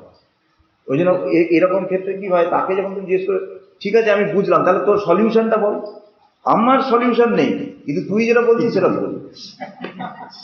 সে এরকম বলবে লাস্টে, আমি বলতে পারবো না যে কি করে এটা হবে, কিন্তু তুই যেটা বলছিস সেইভাবে হবে না, সেটাকে সে প্রমাণ করে ছাড়বে। এটা হচ্ছে বিতণ্ডা। আর বাদ হচ্ছে যে সত্য অনুসন্ধানের জন্য তর্ক করছে, অর্থাৎ সত্যকে জানবার জন্য তর্ক করছে। মানে তার তর্কের মধ্যে কিন্তু একটা শ্রদ্ধা থাকবে। তাকে যদি তুমি ঠিক যুক্তি দাও, তাহলে কিন্তু সে সেটাকে অ্যাকসেপ্ট করবে, হ্যাঁ এটা আপনি ঠিক বলেছেন। যদি ভুল যুক্তি দাও, তখন সে তার নিজস্ব যুক্তি শ্রদ্ধার সঙ্গে পেশ করবে এবং প্রমাণ করবে যে না, এটা তো এই কারণে করছেন। তার মধ্যে উগ্রতা থাকবে না, ইগো থাকবে না, তোমাকে যেন তেন প্রকারের ভুল করার জন্য, একটা ভুল প্রমাণ করার জন্য মরিয়া চেষ্টা থাকবে না। তিনি হচ্ছেন বাদী। ওই জন্য বাদী পক্ষ বলে, বাদী বিবাদী, শুনেছ? বাদী মানে হচ্ছে যিনি সত্যকে জানতে চাইছেন, সত্য অনুসন্ধানী যিনি, তিনি বাদী। ঠিক আছে? তাহলে এই জন্য বলছেন যে সমস্ত তার্কিক নীতির মধ্যে আমি হচ্ছে বাদ, মানে ওটাই হচ্ছে সর্বশ্রেষ্ঠ তর্ক। বাদ অর্থাৎ সত্যকে জানার জন্য তর্ক করা। দুজনেই একটা নতুন কিছু শিখবে। আগে দেখবি মানে ওই যে গুরুগৃহে যখন ছাত্ররা যেত, তখন কিন্তু গুরু তর্ককে প্রশ্রয় দিতেন, কিন্তু সেটা হচ্ছে বাদ। মানে শিষ্যও যুক্তি দিচ্ছে, গুরুও যুক্তি দিচ্ছেন, কিন্তু দুজনকেই, মানে দুজনকে কিন্তু স্বাধীনতা দিচ্ছেন। নিয়ে শেষ পর্যন্ত কোনো একটা জিনিস, কোনো একটা সত্য বেরিয়ে আসছে, দুজনেই সেটাকে অ্যাকসেপ্ট করছে। এটা হচ্ছে বাদ, মানে সত্য অনুসন্ধানের জন্য তর্ক করা। এখানেও দেখো, এই যে ঠাকুর স্বামীজিকে এত প্রশ্রয় দিতেন, অনেক প্রশ্ন করতেন, অনেক তর্ক করতেন।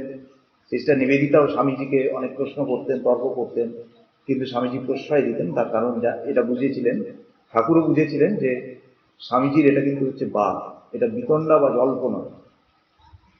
স্বামীজিও বুঝেছিলেন নিবেদিতার কিন্তু এটা বাদ, মানে সে সত্যকে জানতে চাইছে। এবং যখন তারা সত্যকে চিনতে পেরেছেন, তখন কিন্তু এখন কমপ্লিট সারেন্ডার করেছেন।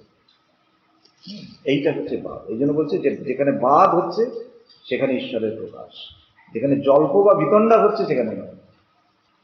আচ্ছা, নেক্সট পড়ো 34। मृत्युः सर्वहरश्चाहम् उद्भवश्च भविष्यताम् কীর্তিঃ শ্রীর্বাক্ চ নারীণাম স্মৃতির মেধা ধৃতিঃ ক্ষমা। এটা খুব ইম্পর্টেন্ট একটা শ্লোক। এখানে বলছে যে আমি সর্বসংহারক মৃত্যু, মানে পৃথিবীতে যা ভালো খারাপ যা কিছু আছে, যেগুলো মরণশীল, যেগুলো বিনাশশীল, সেগুলো শেষ পর্যন্ত যে পরিণতিতে পরিসমাপ্ত হয়, আমি হচ্ছে সেই, আমি সর্বসংহারক মৃত্যু। তারপরে বলছেন ভবিষ্যৎ বস্তু সমূহের উদ্ভব স্বরূপ, যারা জন্মাবে, যেখান থেকে জন্মাবে, আমি হচ্ছে সেই উৎস। তারপরের কথাটা হচ্ছে সবচেয়ে ইম্পর্টেন্ট। বলছেন, এটা নিয়ে আমি অনেক ভেবেছি, বলছে আমি নারীগণের কীর্তি, শ্রী, শ্রী মানে সৌন্দর্য, বাক তাদের কথা, স্মৃতি তাদের মেমোরি, মেধা তাদের ইন্টেলেকচুয়ালিটি, ধৃতি তাদের ধারণ ক্ষমতা, এবং ক্ষমা তারা যে ক্ষমা করেন, নারীগণের। তো হঠাৎ একটা প্রশ্ন, মানে আমি যখন প্রথম এই শ্লোকটা পড়লাম তখন আমার মনে হলো যে নারীগণের কেন বলছে, কেন এটা মানবগণের বলছে না? এই কথাগুলো মানবগণের বলছে না কেন, বা পুরুষগণের কেন বলছে না, পুরুষ ও নারীগণের কেন বলছে না? কেন এটা বলছে যে নারীগণের, হঠাৎ স্পেসিফাই করে দিচ্ছে কেন যে অনলি ফর ফিমেলস, মেয়েদের জন্য? এখানে পরিষ্কার বলছেন, এই শেষ অংশটা আরেকবার পড়ো, যে শেষ লাইনটা কীর্তির থেকে, কীর্তিঃ শ্রীর্বাক্ চ নারীণাম স্মৃতির মেধা ধৃতিঃ ক্ষমা। আমি নারীগণের কীর্তি, শ্রী, বাক, স্মৃতি, মেধা, ধৃতি ও ক্ষমা। তো এই ব্যাখ্যা কিন্তু আমি কোথাও পাইনি, মানে যে কটা আমার কাছে গীতার ব্যাখ্যা রয়েছে আমি কোথাও এটা পাইনি।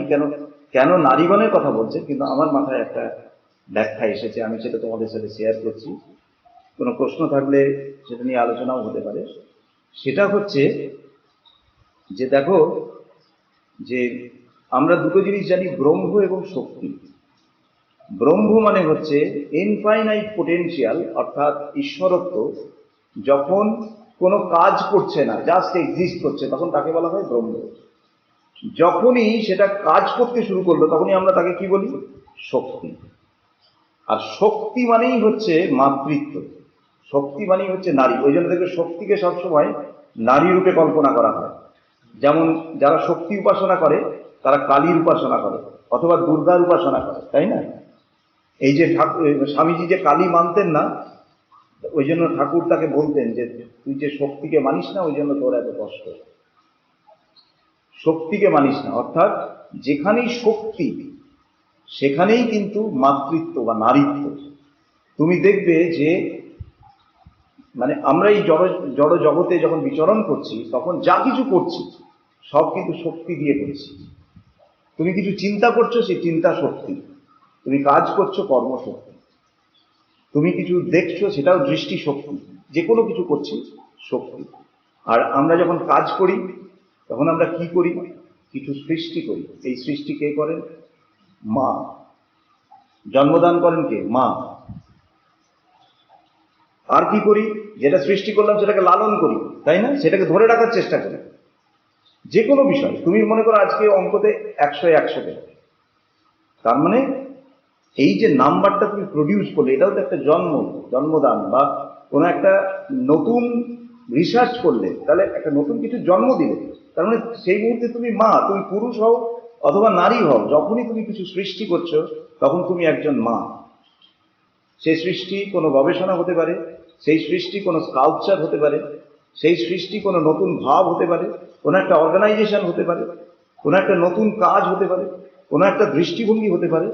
বাট ওই মুহূর্তে তোমার মধ্যে শক্তি প্রকাশ করছে, সেই জন্য তুমি একজন মা, তুমি একজন নারী। তারপর তুমি কি করো? সেটাকে ধরে রাখার চেষ্টা করো। আমি যদি একটা অর্গানাইজেশন তৈরি করি, আমি সেটাকে ধরে রাখি।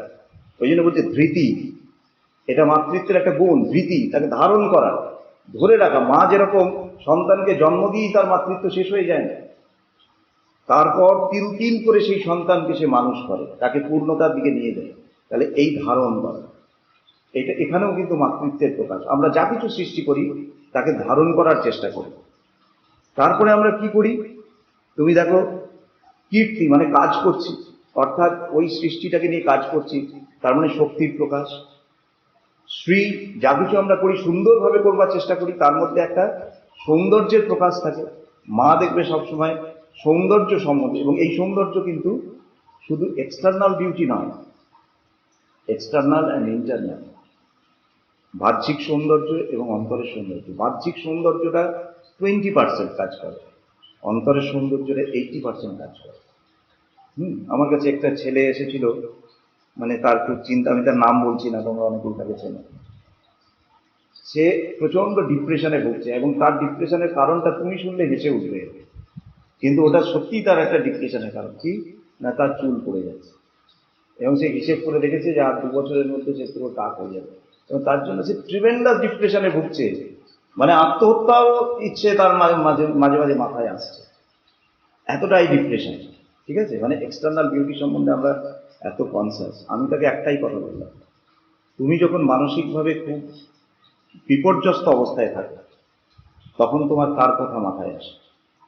একজন খুব সুন্দর দেখতে মানুষের কথা মাথায় আসে, যে আমি তার কাছে গিয়ে শান্তি পাবো, বা তার কাছে গিয়ে আমি প্রাণের আরাম পাবো, বা তার সাথে শেয়ার করে? তোমার কার কথা মাথায় আসে? যার যার কথা মাথায় আসে, তারা কি খুব হ্যান্ডসাম? তারা কি নিজেদের এক্সটার্নাল বিউটি সম্বন্ধে খুব সচেতন? তুমি ভেবে দেখো, তুমি সেই সব মানুষদের কথা তখন স্মরণ করো যাদের অন্তরের সৌন্দর্য আছে, যারা তোমার কথা শুনবে, যারা তোমাকে ভালোবাসার সঙ্গে অ্যাকসেপ্ট করবে, যারা তোমাকে তোমার হিতের কথা ভেবে দুটো কথা বলবে।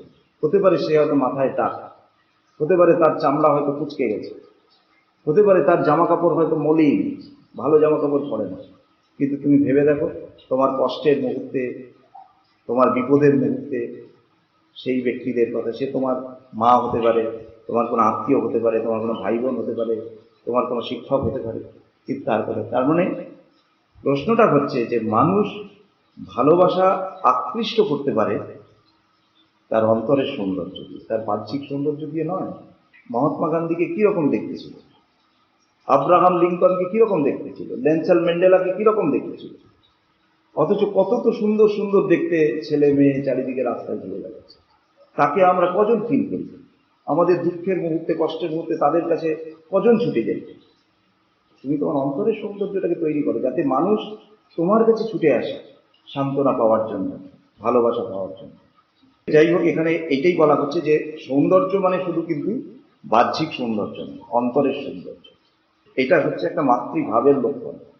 স্মৃতি, দেখবে মায়ের সমস্ত কিছু স্মৃতিতে, স্মৃতি যদি না থাকে তাহলে মা কিন্তু সন্তানকে মানুষ করতে পারবে না।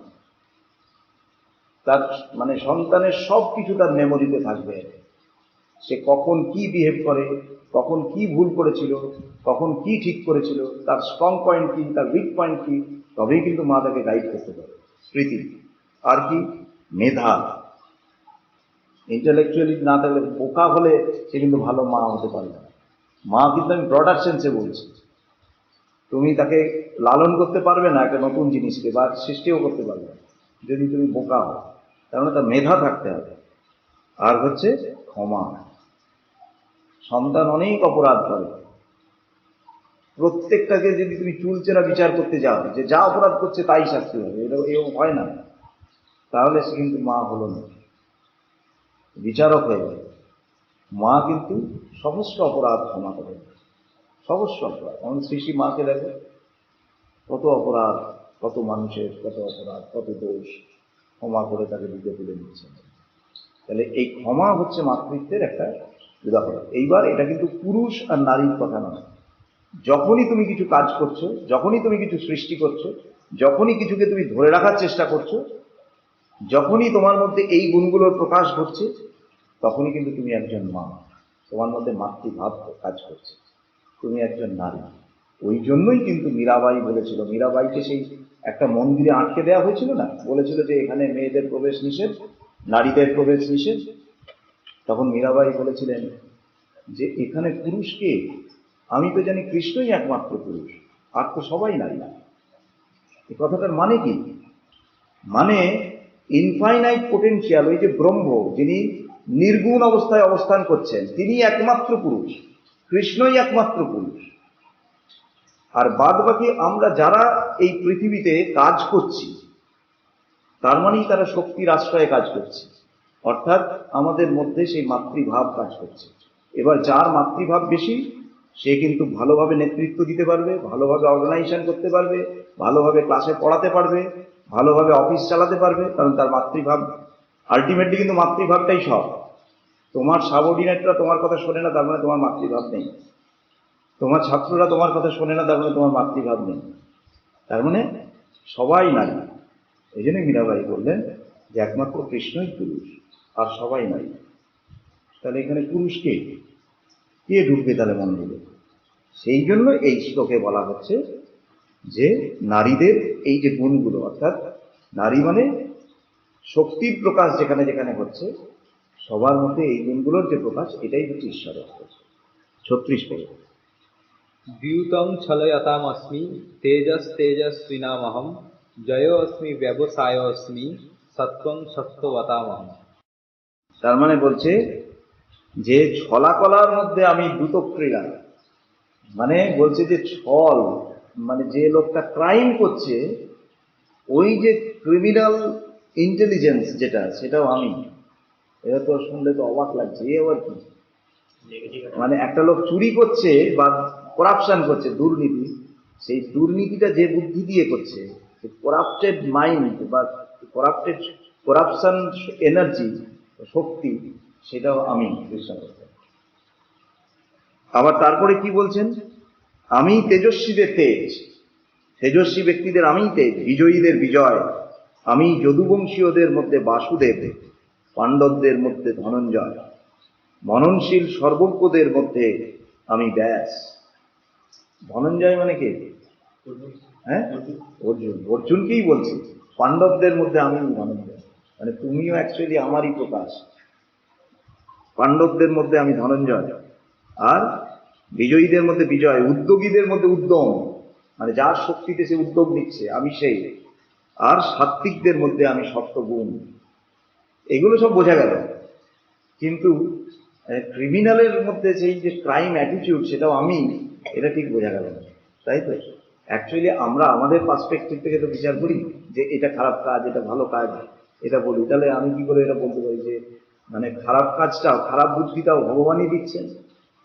এটা আমি কি করে বলতে পারি? এটা আমার দিক থেকে ওটা মনে হচ্ছে, কিন্তু ভারতীয় শাস্ত্রে ভগবানকে কিন্তু কখনোই তিনি সমস্ত মঙ্গলের উৎস এটা বলা হয়নি। মঙ্গল এবং অমঙ্গল উভয়ের উৎস। কারণ এই জগৎ সংসারকে যদি চালাতে হয়, তুমি যদি ব্রডার সেন্সে দেখো, তাহলে দুটোরই কিন্তু প্রয়োজন রয়েছে, দুটো শক্তিরই প্রয়োজন রয়েছে। জোয়ার ভাটা, আলো অন্ধকার, নইলে জগৎ থাকবে না। শুধু জোয়ার হতে পারে না, শুধু আলো হতে পারে না, দুটোই কিন্তু ব্যালেন্স করছে, পজিটিভ নেগেটিভ। সেই জন্য কিন্তু ইন দ্য ব্রডার সেন্স যারা খল, যারা ছল, তারা ওই মানে ফলত্ব তার লোপ হয়ে যাবে যদি ঈশ্বর তার সহায় না হয়। এবার প্রশ্নটা হচ্ছে, তুমি দেখবে যে যে ব্যক্তিটা ওই ফলত্ব অর্থাৎ ছলটাকে তার যে বুদ্ধিতে বা যে শক্তিতে করছে, যখন তার ট্রান্সফরমেশন আসে, তখন কিন্তু ওই শক্তিটাই তাকে ঈশ্বর উপলব্ধিতে সাহায্য করতে পারে। যেমন বাল্মীকির হয়েছে।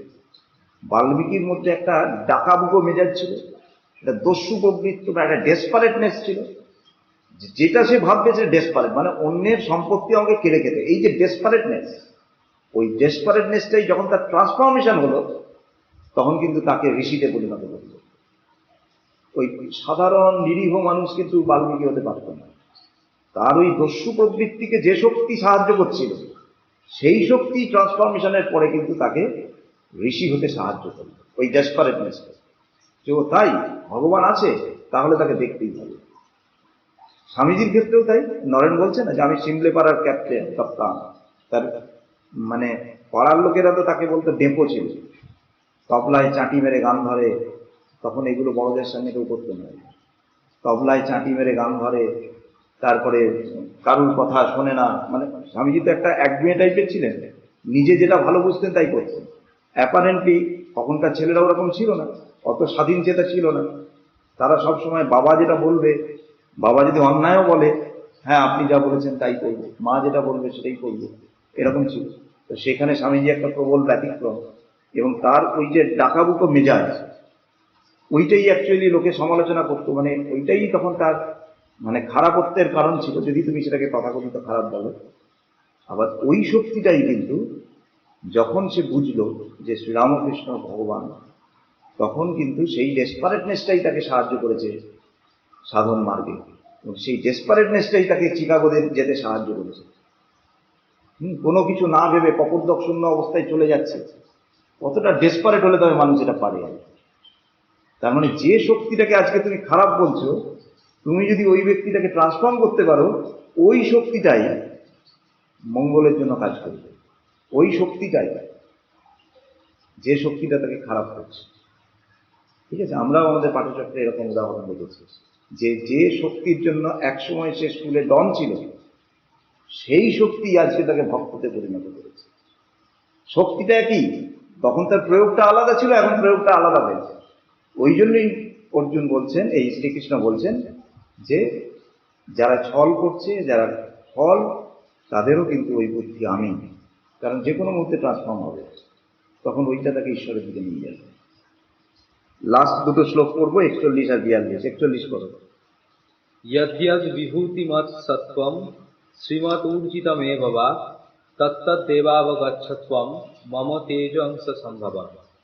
বলছে যেখানে যেখানে বিভূতি সম্পন্ন, ঐশ্বর্যযুক্ত এবং শক্তি সম্পন্ন ও বিশেষ প্রভাবের অধিকারীকে দেখো, আমার তেজ থেকেই সেই সব বস্তু উৎপন্ন হয় বলে জানবে। অর্থাৎ যেখানেই ভালো কিছুর প্রকাশ তুমি দেখতে পাও, সেখানেই জানবে যে আমার বিভূতি প্রকাশিত হচ্ছে।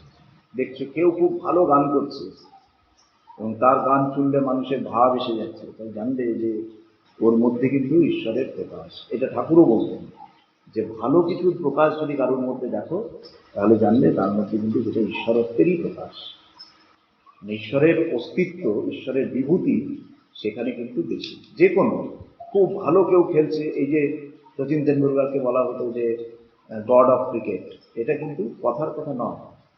একটা কোনো কাজের এক্সেলেন্সি যদি একজন ব্যক্তির মধ্যে দেখা যায়, সেটাও কিন্তু ঈশ্বরত্বেরই প্রকাশ। খুব ভালো গান গাইছে, খুব ভালো খেলছে, খুব ভালো পড়াচ্ছে, খুব ভালো বক্তৃতা করছে, ঠিক আছে, ঘটে খুব ভালো একটা জিনিস তৈরি করছে, হাতের কাজ করছে বা সেলাই করছে, খুব ভালো রান্না করছে, খুব ভালো ঝাঁট দিচ্ছে, ঘর পরিষ্কার করছে, ঘর সাজাচ্ছে খুব ভালো, যেখানেই মানে একটা এক্সেলেন্সির প্রকাশ দেখা যাচ্ছে, অর্থাৎ অন্যদের থেকে যেন রিমার্কেবলি সে আলাদা কিছু পারফর্ম করছে আর কি কোথাও, সেখানেই শ্রীকৃষ্ণ বলছেন যে আমার প্রকাশ, ওই গুণের মধ্যে কিন্তু আমার, যেখানে সেখানেই আমার বিভূতি পর্যন্ত বলছে। এই ঘটনাটা খুব সুন্দর, একটা উদাহরণ আছে, সেটা হচ্ছে ঠাকুর বিদ্যাসাগরের সঙ্গে দেখা করতে গেছেন। বিদ্যাসাগর কত বড় পণ্ডিত, বিদ্যাসাগর কিন্তু নিজে নাস্তিক। তো যাই হোক, বিদ্যাসাগর ঠাকুরকে জিজ্ঞাসা করেছে যে ঈশ্বর কি পক্ষপাত দুষ্ট, যে তিনি কারুর মধ্যে বেশি প্রকাশিত হন আর কারুর মধ্যে কম প্রকাশিত হন? তখন শ্রীরামকৃষ্ণ বলছেন, না, পক্ষপাতিত্ব নয়, আসলে যার মধ্যে চেষ্টা বেশি তার মধ্যে তার প্রকাশ বেশি, যার মধ্যে চেষ্টা কম তার মধ্যে প্রকাশ কম। এই যে দেখো না, তোমার মধ্যে তার কত প্রকাশ, তবে না তোমায় দেখতে এসেছি। আর শুধু আমি কেন, কত মানুষ তোমাকে দেখতে আসে, সে কি এই কারণে যে তোমার দুটো শিং গজিয়েছে? সত্যি তো, ঘটনাটা তো তাই। বিদ্যাসাগর কি আর 5টা সাধারণ মানুষকে যা দেখতে, বিদ্যাসাগর কি তার থেকে আলাদা কিছু দেখতে? তার কি 4টে হাত, অন্য মানুষের 2টো হাত? তার কি 2টো শিং? সেরকম তো কিছুই নয়। একটা মানুষকে যেমন দেখতে, বিদ্যাসাগরকে তেমনই দেখতে। খুব যে সুদর্শন ছিলেন তাও না, বেটে, মাথাটা বড়, ঠিক আছে, অনেকটা টাক, সবকিছুই মানে অ্যাপারেন্টলি যেগুলোকে আমরা মানে সৌন্দর্যের বিরোধী বলে মনে করি, সেগুলো সবই বিদ্যাসাগরের মধ্যে রয়েছে। অথচ কাতারে কাতারে মানুষ তাকে দর্শন করতে আসে, স্বয়ং ভগবান তাকে দর্শন করতে গেছেন, শ্রীরামকৃষ্ণ। তো তখন বলছেন যে তুমি কি ভাবো তোমার মধ্যে সেই এই যে একটা গুণ, এই যে প্রচন্ড মানুষের প্রতি তার যে দরদ, সেবা করার মন, এই যে তার বিদ্যা, এই যে যেখানে এই গুণগুলোর এক্সেলেন্স হয়েছে, বলছেন যে এই প্রকাশ কি ঈশ্বরের প্রকাশ নয় বলতে চাও? সুতরাং এটা পক্ষপাতিত্বের বিষয় নয়, তোমার মধ্যে এই যে কাজগুলো তুমি করেছো সেগুলোর প্রতি চেষ্টা ছিল, যার ফলে তোমার মধ্যে সেই ঈশ্বরত্বের প্রকাশ ঘটেছে বলেই মানুষ তোমাকে দেখতে আসছে, আমিও তোমাকে দেখতে এসেছি। ঠিক আছে, তিনি পক্ষপাতিত্ব নয়। যেমন সূর্য সবাইকেই আলো দিচ্ছে, কিন্তু সেই আলো গ্রহণ করে একটা গাছ বট গাছ হচ্ছে, আর একটা গাছ ছোট্ট কাঁটা গাছ হচ্ছে, কিন্তু সূর্যের আলো কিন্তু কাউকে বঞ্চিত করছে না। ঈশ্বর কিন্তু সর্বত্রই প্রকাশিত হতে চাইছেন। এবার আমি যত সচেষ্ট হব তত আমার মধ্যে তিনি প্রকাশিত হবেন। সেই জন্য তিনি বলছেন যে যেখানেই কোনো ভালো গুণের প্রকাশ দেখছো সেখানেই তুমি আমার প্রকাশ বলে মনে করবে। কোনো ভালো গুণকে কখনো ছোট করতে নেই, সেটাকে সবসময় শ্রদ্ধা করতে হবে। যাই হোক, তারপর লাস্ট, অথবা বহুনৈতেন কিং জ্ঞাতেন তবার্জুন বিষ্টভ্যাহম ইদম কৃষ্ণম একাংশেন স্থিত জগৎ। এখানে বলছে যে লাস্ট 42-এ বলছে যে তিনি বিভূতি যোগ বলছিলেন। তো আরো অনেক শ্লোক রয়েছে বিভূতি যোগের, সবগুলো তো আমরা পড়লাম না, বাছাই করে কিছু কিছু পড়লাম, পরে তোমরা পড়বে। তো বলছেন যে এই আমার তো বিভূতির কোনো সীমা পরিসীমা নেই, এ তো অনন্ত, অপরিসীম, অসীম, কিন্তু তোমার বোঝার সুবিধের জন্য আমি কয়েকটা আমার বিভূতির কথা বলছি বলে তিনি কয়েকটা বলেছেন। বলার পরে লাস্টে বলছেন যে যা শুনছো তোমার এত কথা শুনেই বা কি লাভ, এত শুনে কি হবে? হে অর্জুন, তুমি মাত্র এইটুকু জেনে রাখো যে আমার একাংশ দ্বারা এই সমস্ত জগৎ ব্যাপ্ত করে রয়েছে। মানে জগতের যা কিছু প্রকাশ, তার তো একটা খুব অল্প অংশ আমি তোমাকে বললাম, এরপরেও তো অনেক জায়গায় প্রকাশ আছে যেগুলো বলা হলো না, বলা সম্ভব না, কারণ অনন্তকে তো আর বলা যায় না। তো বলছে তুমি শুধু এইটুকু জানো যে সেইগুলো, মানে যেটুকু তোমাকে বলেছি, যেটুকু তোমার বলা হয়নি, এই সবটা নিয়ে যে জগৎ তুমি কল্পনা করতে পারো সেটাও কিন্তু আমার একাংশ, আমার একটা অংশ, সেটাও সম্পূর্ণ আমি নই। ওই জন্যই বলছেন যে এত কিছু জেনে তোমার এত কথা শুনেই বা কি লাভ? হে অর্জুন, তুমি মাত্র এইটুকু জেনে রাখো যে আমার একাংশ দ্বারা এই সমস্ত জগৎ ব্যপ্ত করে রেখেছে। দিস আর মাই পার্ট, এই পার্ট, এটা একটা অংশ, একাংশ। এবং এই যে বিভূতি যোগের যে থিওরি হলো, এটারই 11 অধ্যায়ে আমরা প্র্যাকটিক্যাল দেখব, যেখানে হচ্ছে বিশ্বরূপ দর্শন। অর্জুনকে এখন দেখিয়ে দেবেন, অর্জুন সহ্য করতে পারবে না, দেখতে দেখতে মানে সে পাগল হয়ে যাবে, বলবে আমি সহ্য করতে পারছি না, তুমি আগের রূপে ফিরে এসো। সেটা আমরা দেখবো, পরের দিনে যাবো 11 অধ্যায়ে। তো এই পর্যন্তই হচ্ছে আমাদের দশম অধ্যায়, বিভূতি যোগ।